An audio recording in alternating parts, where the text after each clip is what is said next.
that looks kind of weird, kind of cool. Look at that sun. I got a question for everybody. Why do you trust historically untrustworthy people? It didn't start with 2020, but it really ramped up at that point. You know, even as far as this latest bridge collapse. When in the history of the United States has the U.S. government ever volunteered to pay for reparations or, well, no, that was a terrible word to use because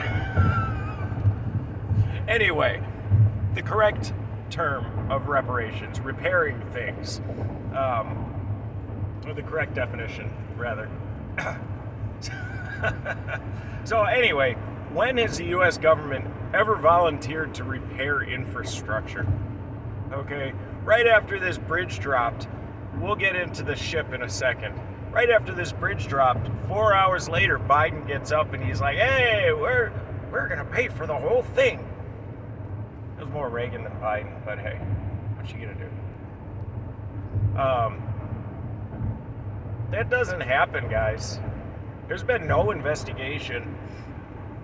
You know what happened after September 2001? Instead of studying the wreckage, they shipped it off to China. No investigation of the wreckage. They might tell you they did, but come on, man. Come on. If they really investigated it, I guarantee you the story would have been even slightly different than the one that Harley guy said right after the second tower dropped. I mean, he got up there and he was a Fox News independent contributor, and he says, yeah, I watched them both fall. You know, first one, then the other. And what did he say? He said, yeah, the towers just dropped because the fires were just too intense. The towers couldn't handle it anymore. Oh my gosh. What were you, some kind of structural engineer, you reporter? No, dude. That was an actor. Stop trusting the media. Stop trusting them. You believe things on TV like they're real, like it's real information. It's not. You are being informed. You are being put into form. Okay? Just imagine goose-stepping National Socialists in a formation. You are being informed so that you all march to the same orders. Okay, stop believing them. Now, I don't know. I kind of got off on a tangent there, but I do better on tangents anyway. So the ship, the Dali, it hit the Francis Scott Key Bridge. There is a lot of symbolism in there.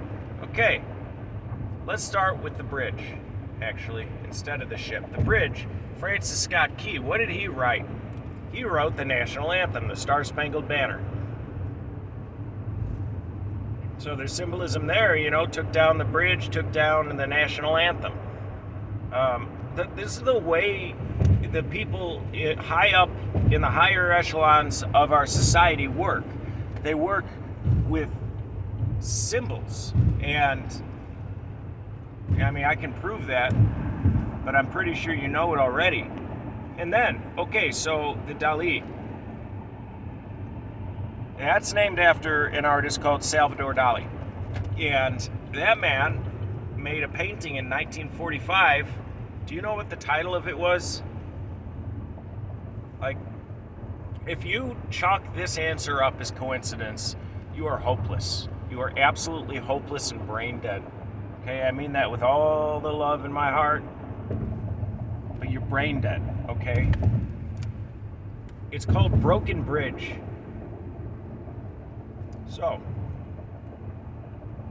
a ship named after a man who painted a painting called Broken Bridge slammed into a bridge which took it down with such a swiftness. I've not seen it since that day in September of 2001.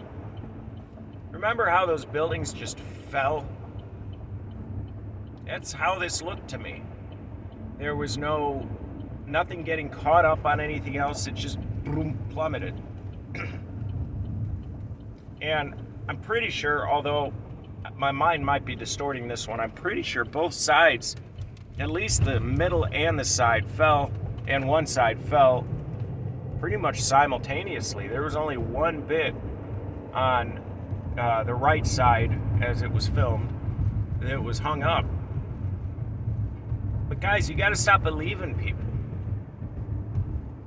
Witness what you see and share it with others, but don't just blindly believe. There's a reason they call it blindly believing. It's because you're not able to see the truth. Okay, when you believe people, you outsource your free will, you outsource your critical thinking to other people. And you say, I'm not going to think about this, I'm going to be told what to believe. And that is not the sign of a healthy mind. That's the sign, that's what children do. And I've noticed over the last few decades, I'm 37, so I've only, been around as an adult for, math sucks, for about 20 years. About 20 years. Yeah, about 20 years, because 18 to 37. I'm turning 38 next month. People have so quickly devolved into just overgrown children. And I was for a long time, too. I did nothing but drugs, man. I would get up in the morning, I would do drugs, and I'd go to bed. And I had kids. But I know you people don't, because you kill them all. Not my viewers. Share this to people who need to hear it, because I respect you guys a lot. I say some off-the-wall stuff, and you're here to see it, and I appreciate you all for that. Little personal update. I made a video a couple of weeks ago about my ex-wife putting my son on a pretty potent stimulant medication at 6. He hasn't been started on it, but the prescription has been given. We have a parenting consultant, and I nailed it. And I presented my case well enough that while I didn't completely stop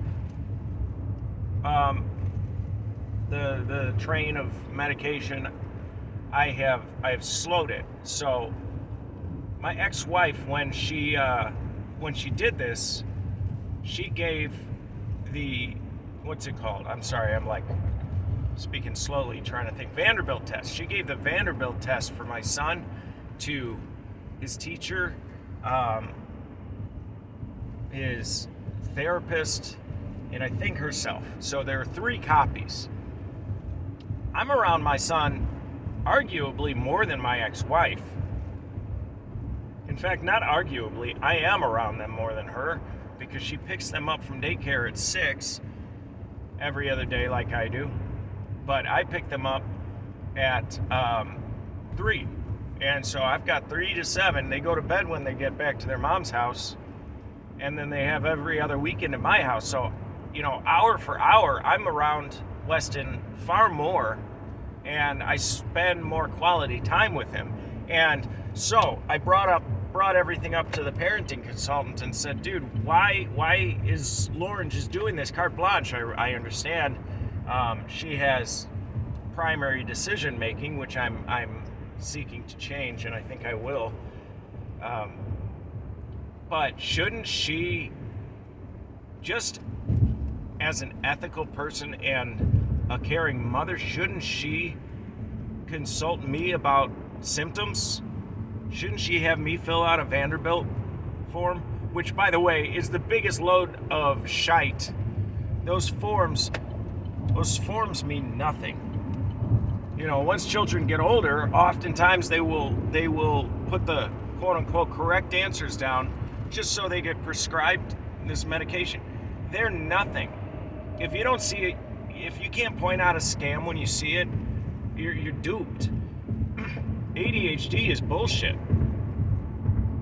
Now, that's not to say that children don't have trouble concentrating, but just the whole way that ADHD is presented as, nothing's going to help this besides addictive stimulants.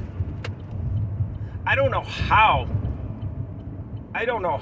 that do no harm got somehow construed into giving young children stimulants so they're quiet.